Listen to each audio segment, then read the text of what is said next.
June 3, 1942. Aleutian Islands, Alaska. The wind screams through the fog. Engines growl in the grey sky.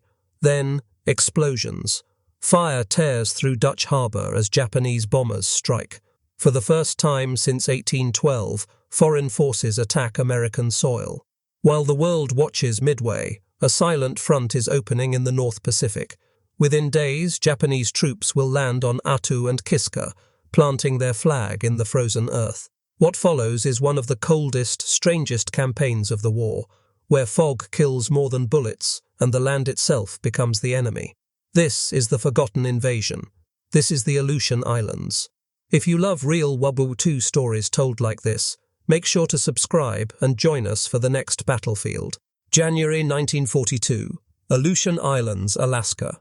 The islands rise like jagged bones from the Bering Sea. Wind lashes the black volcanic rock. Waves slam the shore with relentless force. The sky is almost always grey. When it's not snowing, it's raining. When it's not raining, the fog rolls in so thick you can barely see 10 feet ahead.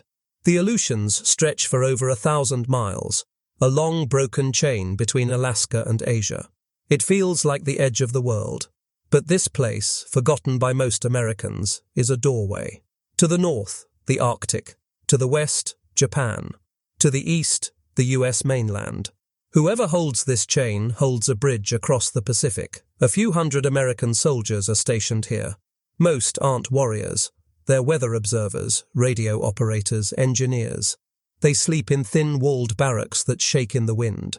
Supplies come slowly, sometimes weeks late. Private diaries from these men tell the same story. The wind never stops. It howls like it's trying to tear the island away. If the cold doesn't break you, the silence will. Even without an enemy in sight, this place wears you down. Frostbite creeps into boots. Rust eats through equipment. Morale slips day by day. Yet, high above the grey clouds, in Tokyo and Washington, military planners study maps of this place with great interest. To Japan, it's a shield for their northern flank. To America, it's a line that must never break. A front line no one expects is about to become a battlefield. December 7th, 1941. Pearl Harbor, Hawaii. The sound of bombs over Oahu shakes the entire nation awake. The next day, America declares war. Factories roar to life, enlistment lines stretch around the block, and military planners rush to defend a vast, vulnerable coastline. But far to the north, in the cold shadows of Alaska, another fear grows quietly. If Japan could strike Pearl Harbor, what's stopping them from striking the mainland through the back door, through Alaska? At this moment, the Aleutian Islands are little more than dots on a map. Sparse outposts, minimal defences, a few weather stations and airstrips. But in war, geography changes everything. Those empty islands suddenly look like stepping stones between two empires. Military intelligence begins to warn Washington. The Aleutians offer the shortest route between Japan and the continental United States. If Japan occupies them, they could threaten the Pacific Northwest. Panic doesn't spread, but unease does. Reinforcements are planned. A trickle of supplies begins moving north, but the US is stretched thin.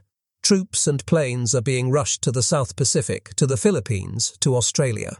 In the Aleutians, soldiers huddle in Quonset huts, watching the fog and the horizon, wondering if an enemy fleet might appear at any moment. The cold wind makes every hour feel heavier, and thousands of miles away in Tokyo, Japan's high command is already looking at the same stretch of islands, not with fear, but with opportunity. The storm that began at Pearl Harbor is about to reach Alaska. March 1942. Tokyo, Japan. In a smoke-filled war room, maps stretch across the table. The Pacific is marked with pins, arrows, and red lines. Admiral Isoroku Yamamoto leans over the chart. His main objective is bold, to crush the US fleet at Midway. But his plan has a second layer, a feint designed to confuse and divide. That feint is the Aleutian Islands. Many in the Japanese Navy see the Aleutians as worthless rocks. But to Yamamoto's staff, they offer two advantages: distraction and defense. If America sends ships north, Midway becomes vulnerable, and if the Japanese seize the islands, they create a shield for their northern flank. a line between Japan and the US mainland. Across the room, strategists speak in clipped, urgent tones. A simultaneous strike on Midway, and the Aleutians will stretch their response. Fog and weather will cover our movements. They're right about the weather. The Aleutians are infamous for it. Thick fog, sudden storms, endless wind. Perfect for hiding a fleet. Perfect for surprising an unprepared enemy. Plans are set. Carriers and bombers will strike Dutch Harbour, while landing forces occupy Kiska Island and Attu Island.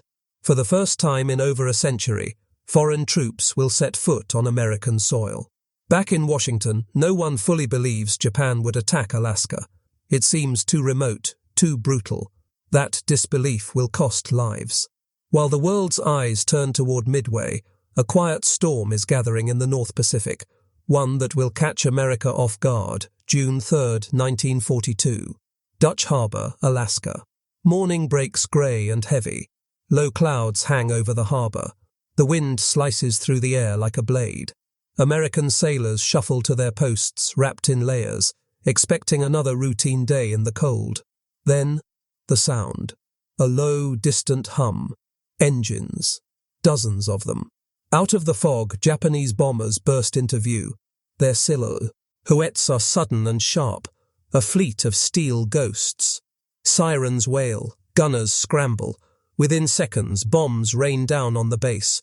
Fuel tanks erupt. Barracks shatter. Black smoke rises into the freezing sky. They came out of nowhere, one sailor would later write. 1 second, just fog. The next, hell itself. The attack is precise and coordinated. Japanese Mitsubishi A6M0 fighters strafe anti-aircraft positions, cutting down defenders as they run for cover. The Americans fire back with everything they have, old guns, light flak, anything that can shoot.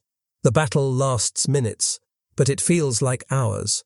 When the bombers finally disappear into the mist, they leave behind flames, twisted metal, and stunned faces. The next day, they return for a second strike. More damage, more confusion. The United States has been hit again, not in Hawaii, not in the Philippines, but in Alaska. For the first time since the War of 1812, an enemy has attacked the American mainland. The message is clear. Japan is here, and they're not done. June 7, 1942. Attu Island, Alaska.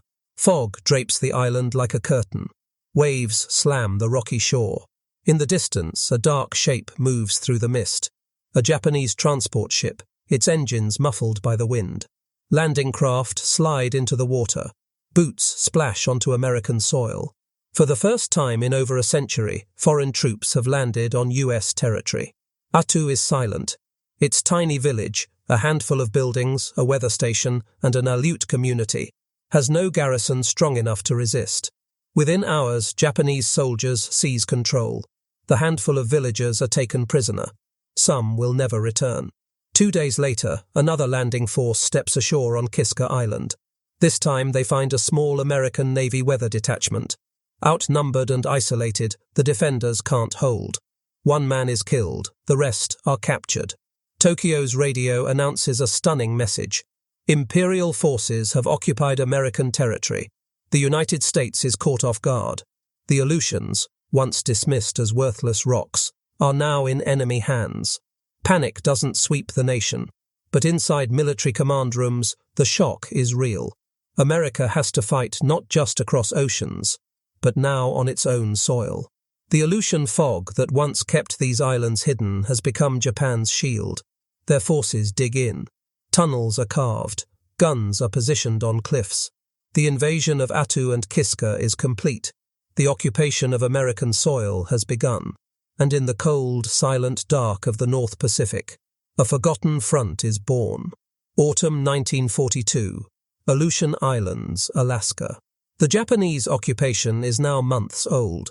But this war is not fought in sweeping offensives or massive fleets. It's fought in the cold, in silence, in fog. On the American side, scattered garrisons cling to remote outposts, wind-battered, half-supplied, nearly invisible to the outside world. These are not glamorous as assignments.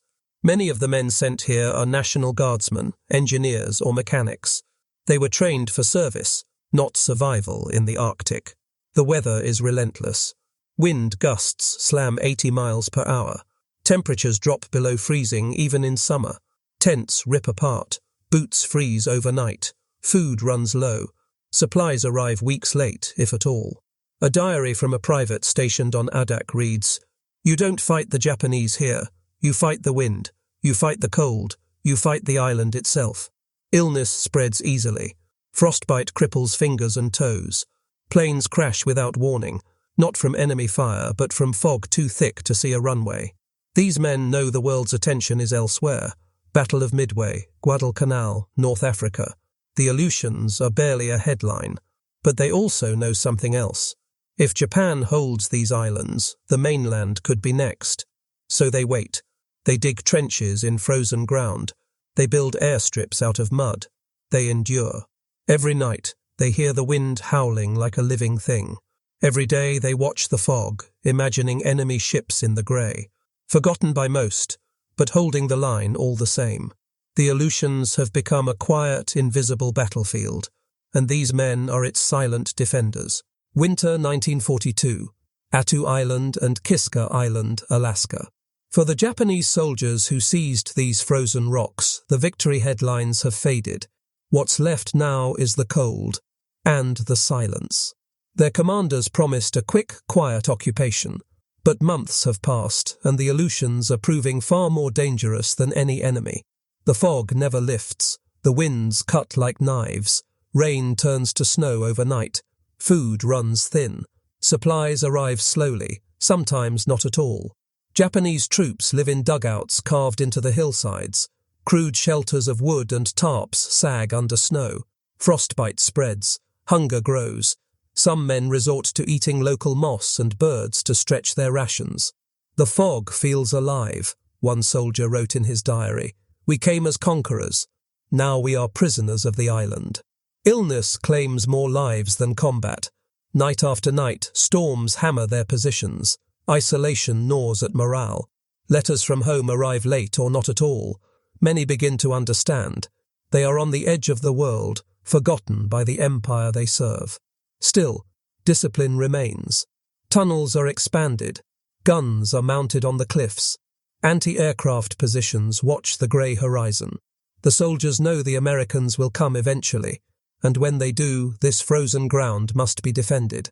But what neither side truly understands yet is just how much the Aleutian weather will decide the battle. Here, the enemy is not just human, it's the land itself. Spring 1942, Alaska Highway, North America. While Japanese troops dig into Attu and Kiska, the United States faces a different war, one fought with shovels, bulldozers, and sweat. To defend Alaska, America must first reach it. The solution? A bold engineering gamble, a road through 1,500 miles of wilderness connecting the lower 48 states to Alaska, a supply artery carved through mountains, forests, and permafrost. It will be chaos, build the Aleutian Highway. Thousands of U.S. Army engineers, including regiments of black soldiers who had long been sidelined from combat roles, are sent north. They arrive with limited equipment, basic tents, and little idea of the brutal terrain ahead. Rain turns dirt to thick mud that swallows vehicles whole. Swarms of mosquitoes rise from the swamps in black clouds. Snow falls without warning, freezing equipment overnight. "It wasn't a road we were building," one engineer remembered. "It was a war against the land itself. The men work around the clock. They fight frostbite, exhaustion, and relentless isolation. For every mile gained, nature takes some back. But the road slowly pushes forward, a rough, muddy ribbon linking Alaska to the continental US. By late 1942, the first supply convoys roll north. Fuel, ammunition, and food can now flow toward the Aleutian front. It isn't fast, and it isn't easy, but it's a lifeline. Japan may control the islands for now, but America is building something far more powerful: momentum. The Aleutian Highway doesn't just connect places, it connects resolve. The frozen front is about to wake up. Winter 1942, Aleutian Islands, Alaska. The wind is howling again. The fog is thick enough to swallow mountains whole, but above it, when the weather allows, the war takes to the air. To fight Japan in the Aleutians, America needs eyes. Not just soldiers on the ground, but reconnaissance planes cutting through the grey, hunting for enemy ships, outposts and supply lines. Crews of B-17s, B-24s and PBY patrol planes take off from rough, wind-beaten airstrips. Many of these strips are barely more than mud and gravel. Planes lurch into the air, engines straining against sleet and ice. The pilots are young, brave, and often terrified. Visibility zero. Compass unreliable. Icing on wings. God help us, one pilot wrote in his logbook. Finding Kiska or Attu in that fog is like trying to find a single nail in a snowstorm. Navigation is treacherous. Instruments freeze. Fuel runs out faster in the cold.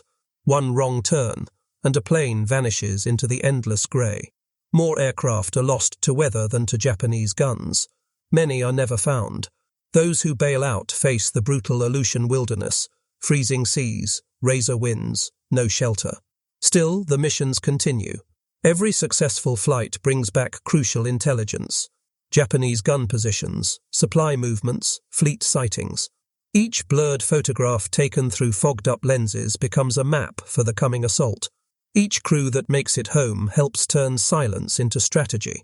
The Aleutian sky is a battlefield of its own, one where nature claims as many lives as war itself. May 11th, 1943, Attu Island, Alaska. The fog is so thick you can't see 50 feet ahead. The wind is bitter, slicing through wool and skin. Beneath the grey sky, American landing craft grind toward the shore. Inside, US soldiers hunch low, rifles clutched tight, breath steaming in the cold. We thought it would be easy, one GI remembered. They told us there weren't many of them left. The plan is straightforward. Land, sweep the island, retake Attu in a few days. But no one truly understands what awaits them. The Japanese garrison, outnumbered but dug in, has turned the island into a maze of foxholes, ridges, and hidden positions. As the ramps drop, men rush into the freezing surf. The beach offers no cover. Almost immediately, sniper fire cracks from the hills. Machine guns erupt from concealed nests. The fog makes it impossible to spot the shooters. Mud clings to boots, dragging soldiers down. Cold seeps through wet uniforms. The terrain rises sharply, and every ridge seems to have a rifle behind it. It wasn't just fighting the enemy, a lieutenant later said. It was climbing a mountain while someone tried to kill you. Progress is slow and brutal. Units get lost in the fog. Radios fail. Wounded men freeze before medics can reach them. This is no easy landing. It's the beginning of one of the bloodiest and most miserable battles of the Pacific War. The fight for Attu has begun, and the island is not giving itself up easily. May 1943, Attu Island, Alaska. The landing is over, but the real battle has just begun. Every step forward is a fight, not just against the Japanese, but against the island itself. The mud swallows boots up to the ankles. Snow and sleet whip through the air without warning. The fog is so thick that entire platoons disappear into it and don't come back for hours.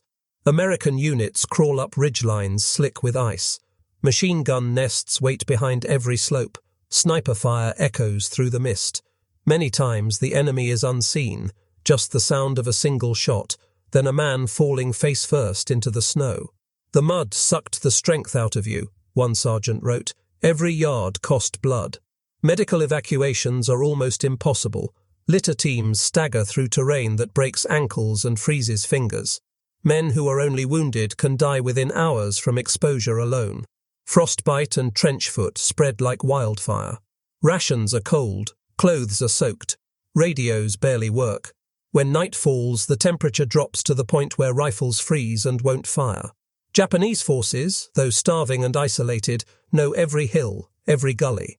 Their defenses are clever, invisible until it's too late.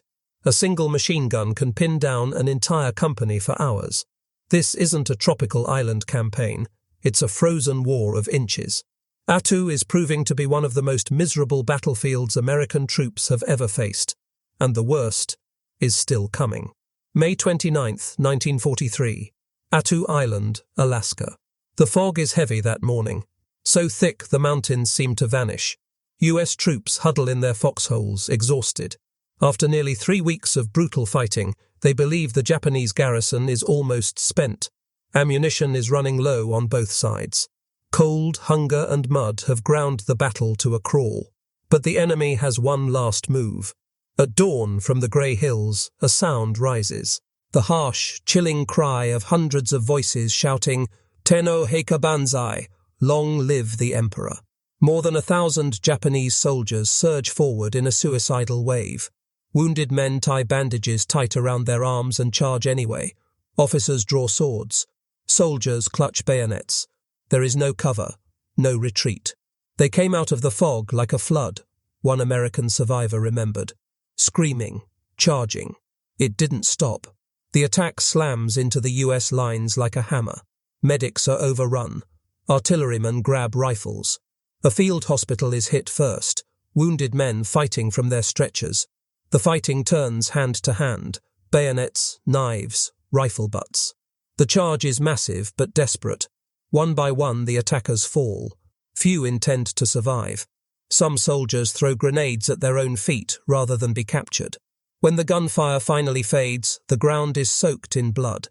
More than 2,000 Japanese soldiers are dead, most from the charge itself. It's one of the largest and most ferocious banzai charges of the Pacific War, and it has left the American soldiers stunned, shaken, and forever changed. Attu has been retaken, but at a terrible cost. August 15, 1943. Kiska Island, Alaska. The fog is thick, the sea is rough, and the tension is electric. A massive Allied force, more than 34,000 American and Canadian troops, prepares to storm Kiska. After the brutal fight on Attu, they expect the worst. Heavy artillery, machine guns, snipers hidden in the hills. Every man stepping off those landing craft knows what Attu cost. They grip their rifles tighter. No one jokes. No one breathes easy. But when the first troops hit the beach, there's silence. No gunfire. No resistance. They move inland slowly, expecting an ambush. Nothing. They reach Japanese positions. Empty. Artillery guns sit abandoned. Bunkers stand open. Not a single enemy soldier is in sight. It felt wrong, one soldier recalled, like walking into a trap that never sprung. Weeks earlier, in one of the most daring evacuations of the war, the Japanese Navy had slipped through the fog, quietly evacuating their entire 5,000-man garrison without detection. Not a shot fired. Not a life lost in the withdrawal. The Americans don't know that yet. Patrols sweep the island for days, tense and ready. Some soldiers shoot at shadows. Mines and booby traps cause deadly accidents. By the time Kiska is declared secure, nearly 200 Allied troops are dead. All from friendly fire, hidden mines, or the unforgiving terrain. The enemy is gone, but Kiska has still claimed lives. In the end, it is a victory without a battle, a ghost fight on a ghost island, and for many who came ashore, it feels as eerie as it is hollow. Late 1943, Aleutian Islands, Alaska. The guns have fallen silent. The Japanese have been pushed out of Attu and Kiska, but the Aleutians leave behind something more than abandoned bunkers and empty beaches. They leave lessons, hard, cold, and unforgettable. For the US military, the campaign is a wake-up call. Commanders underestimated the islands. They thought the cold would be their ally. Instead, it became their most brutal enemy. More than 3,800 American casualties came not from bullets, but from frostbite, trench foot, disease, and exposure. Logistics proved decisive. Without roads, airstrips, and supply convoys, every move took weeks. Weather grounded planes, ships were battered by storms, radios failed in the cold. Every mistake was amplified by the elements. "You don't fight an enemy here," one officer wrote. "You fight the land first. The enemy comes second." These hard-earned lessons reshape how America prepares for the war ahead. Arctic training programs expand. Cold weather gear improves. Engineers refine how to build and fight in extreme climates. What began as a forgotten front quietly transforms into a proving ground for future campaigns. For the Japanese, the Aleutians prove no easier. Isolation starved their forces. Fog and cold killed morale as surely as artillery. Their plan to use the islands as a shield ultimately collapses. not from overwhelming firepower, but from the sheer weight of nature itself. The Aleutians taught both sides the same truth. Sometimes the battlefield doesn't need guns to kill. Autumn 1943. Aleutian Islands, Alaska. The campaign is over. The Japanese are gone. American and Canadian flags now fly over Attu and Kiska, whipped by the same brutal winds that once shielded the enemy. But victory here looks different. There are no cheering crowds, no great parades, only wrecked bunkers, twisted metal, and silent graves. More than 3,800 Americans were killed or wounded in the Aleutian campaign. Many never faced an enemy bullet. The fog, the cold, and the unforgiving terrain claimed them. For the Japanese, the cost was even higher. Thousands dead in the mud and snow, their final banzai charge echoing through the island's frozen hills. "We fought a war where the wind screamed louder than the guns," one veteran later said. The US learns to never again underestimate a remote front. The Aleutians will remain garrisoned for the rest of the war, their airfields used to launch missions toward Japan's northern approaches. The forgotten islands quietly become a strategic stepping stone, not for invasion, but for vigilance. Back home, few newspapers carry the full story. The headlines are already shifting to Italy, to the Pacific, to Europe. The Aleutians fade into the background, but for the men who were there, the memory never fades. This silent front ended not with a roar, but with the wind. And it remains a reminder that war isn't only fought in famous places. Sometimes it's fought in the grey, cold corners of the world, where survival itself is the victory. The Aleutian Islands campaign is a story few Americans ever hear. No grand cities fell here. No famous generals etched their names into history. Yet on those wind-lashed rocks at the top of the world, war came home to American soil. Attu and Kiska weren't just lonely dots on a map. They became a crucible, where soldiers battled not only the enemy, but the earth itself. Fog blinded pilots. Mud swallowed boots. Cold claimed more lives than combat. "We fought the land," one veteran said, "and the land almost won." The campaign revealed what modern war demands: logistics, resilience, and the will to fight even where no one is watching. It showed that courage isn't always found in the thunder of big battles. Sometimes it's in holding a frozen trench when the wind screams louder than gunfire. For the Japanese, the Aleutians were meant to be a shield, a distraction. For the Americans, they became a proving ground. For the men who lived through it, they were a place they would never forget. When history speaks of the Pacific War, it often tells of Midway, Iwo Jima, or Guadalcanal. But up in the grey north, a different war raged, quiet, brutal, and nearly invisible. The fog eventually lifted. The wind moved on. But the legacy of the Aleutians remains, a reminder that war can reach even the loneliest edges of the earth. If this story moved you, subscribe to keep these forgotten chapters of history alive, because some battles are too important to be left in the cold.